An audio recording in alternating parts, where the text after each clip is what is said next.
자, 이번에 또 한번 보시겠습니다. 이번에 제가 이렇게 항상 이렇게, 국토교통부나 정부에서 새로운 정책이 많이 만들어지면은 보도 자료를 한번 제가 항상 이렇게 같이 추천 물건을 할 때 그 보도 자료를 내밀고 있는데 여기 가장 중요한 거는 정부에서 지방에 있는 부동산이 하도 가격이 하락하다 보니까 원래 문재인 정부에서 뭐냐면 주택을 가진 사람이 1주택을 가진 사람이 또 주택을 살 때는 4%, 그다음에 8%, 12% 이렇게 해서 우리 수강생 한 분이 제주도에 있는 땅 한 필지에 집이 3개 있는 거를 낙찰을 받았거든요. 한 채는 4%, 두 번째는 8%, 세 번째는 10% 같은 있는 집을 이름으로 시득세를 냈어요. 근데 지금 여기 보시게끔 되면은 세컨드 홈, 참 세컨드, 나 어렸을 때 세컨드 소리를 많이 얘기를 많이 들었었는데 이제 세컨드 주택입니다. 세컨드 주택을 소멸 지역에, 인구 소멸 지역에 살 때는 여기에 보면 뭐를 있죠? 보면 양도세, 종부세, 재산세, 취득세를 감면해 준다 하는 것을 지금 발표하는 겁니다. 그럼 여기 아시야 될 건 여러분 보면, 여기 보면 제가 행정안전부에 들어가서 조사를 해봤습니다. 인구 감소 지역으로 지금 이런 혜택을 주는 곳이 어디냐? 봤더니 여기 지금 이게 인구 감소, 국토교통부에서 인구 감소 지역으로 혜택을 주는 지역이 여기입니다. 그러니까 여기에 다른 건 모르고 뭐가 들어간다면 깜짝 놀랐습니다. 뭐냐면 인천에 어디가 들어갔어요? 광화가 들어갔더라고요. 왜 제가 이런 말씀을 드리냐면 제가 추천 경매 추천 물건을 많이 오랫동안 했는데 광화도에 제가 질르지 말고 들어가라고 해갖고 제가 한 십몇 년 동안 추천해갖고 경매를 낙찰받은 사람이 없어요.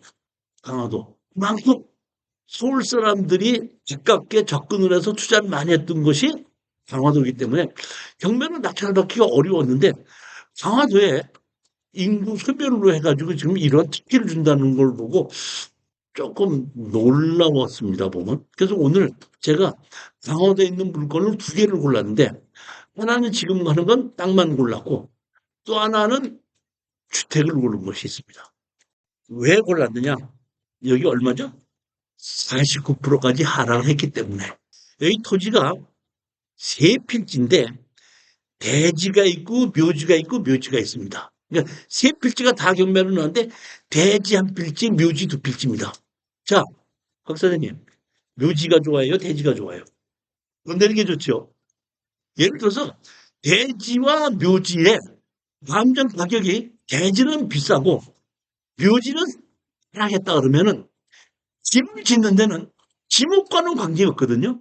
그러면 대지하고 묘지에서 내가 건축 허가를 받을 때 차이점이 뭐냐면 묘지는 개발행 허가를 받아야 된다는 거고 대지는 개발행 허가를 안 받아도 된다는 얘기니까 개발행 허가를 받기 위해서는 토목설계 사무실에다 300만 원만 더 주면 되거든요. 그러면 하나는 대지고 하나는 묘지인데 감정 가격이 대지는 평당 30만 원이고 묘지는 평당 20만 원이라고 그러면 대지가 좋아요? 묘지가 좋아요? 묘지가 좋은 거 아닙니까? 집지는 건 똑같은데. 하나는 묘지는 뭐해?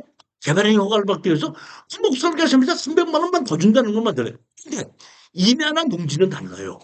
뭐냐면 임야는 습지관리법 적용받고 농지는 농지법 적용받기 때문에 농지 전용 부담금을 내야 되고 임야는 대체살인 조성비를 내야 됩니다. 근데 그거는 임야나 농지는 지목에 의한 특별법을 적용받는 땅이에요. 임야나 농지는. 근데 다른 땅, 지금 묘지는 특별법, 묘지에 대한 특별법이 없어요. 그러니까 순항이 묘지가 있으면 묘지를 없애야 돼요. 이래야지 건축허가가 납니다. 근데 순항이 묘지가 없다면 지목이 묘지라고 했을 때 대지하고 다를 게 없다. 다른 건 뭐다? 개발행 허가를 받느냐 안 받느냐. 토목설계사 합니다. 300만 원 줘야 되느냐 안 되느냐. 그것만 다르다는 겁니다. 그렇게 해서 지금 얼마까지? 49%까지 하락을 했는데 땅을 투자할 때 가장 핵심적인 게 뭐예요? 건축허가 난다는 거 아닙니까? 여기 보면 용도 지역이 무슨 지역이죠? 문화재법의 역사문화환경보존지역이죠. 그다음 매장문화재 보호지역이죠. 역사문화환경보존지역이면 건축허가 나요 안 나요? 또 그다음에 매장문화재 보호지역이면 건축허가 나요 안 나요?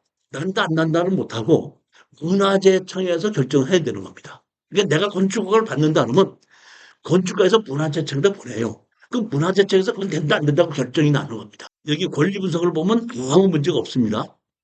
기준 권리보다 앞서 있는 뭐 압류, 선주, 뭐 가등기, 개처분 아무것도 없지 않습니까? 그러니까 설정만 있으니까 그게 소멸 기준이니까 등기부등본상으로는 권리 분석에 아무 문제가 없다는 얘기예요. 그러니까 우리로서는 얼마에 매도를 할 수 있느냐, 건축허가를 받을 수 있느냐 그것만 가지고 가기 때문에 여기서 여러분이 가장 중요하게 아셔야 될 것은 건축허가 나는 데는 아무 문제 없다 그랬죠. 그리고 뭘 하는 거죠?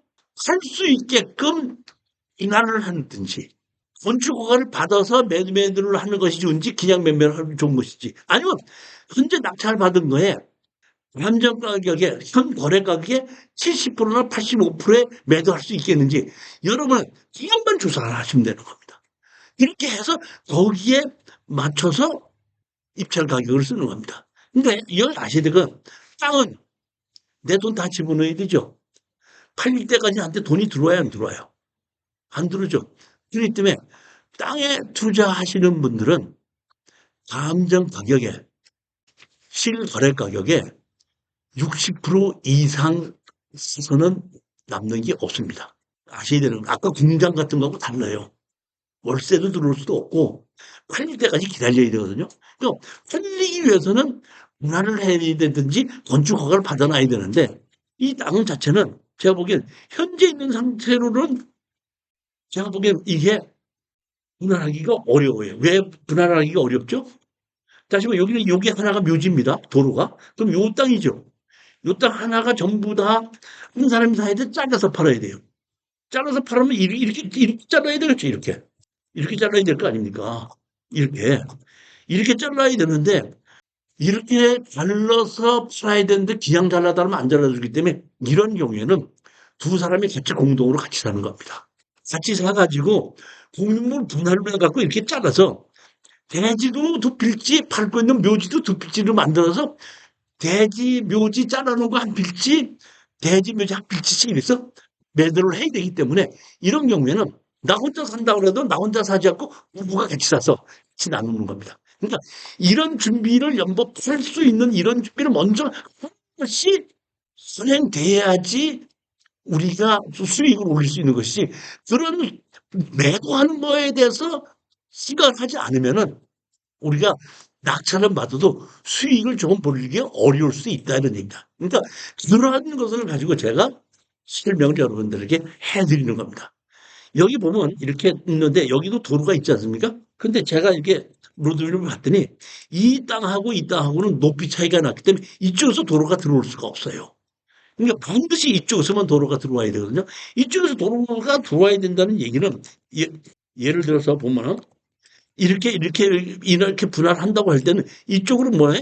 도로를 내둬야 된다는 거든지 아니면 이 앞에 있는 도로를 써서 이쪽 도로를 진입을 하게끔 한다야 된다든지 하는 그러한 것을 선행이 돼야 되기 때문에 여기 앞에 보시면 여기에 건물이 지어져 있거든요.